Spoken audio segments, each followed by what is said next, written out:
انسان زمانی که فرصت پیدا میکنه گاهی ذهنش را ناخودآگاه یک پدیده یک موضوعی به خود مشغول میکنه که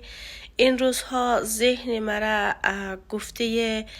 مایا آنجلو به خود مشغول میکنه و بعد میرم به وضعیت زندگی هموطنانیم که در افغانستان باقی مانده و از خود میپرسیم که آیا این گفته و این جمله مایا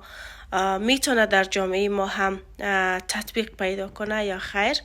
که شما عزیزان هم میتونین در کامنت نظریتتان را بنویسین. مایا آنجلو گفته که مأموریت من در زندگی فقط زنده ماندن نیست بلکه شکوفایی هست. و این جمله آیا در شرایطی که فعلا مردم ما در افغانستان داره میتونه تطبیق کنه یا خیر، چون واقعا شرایط زندگی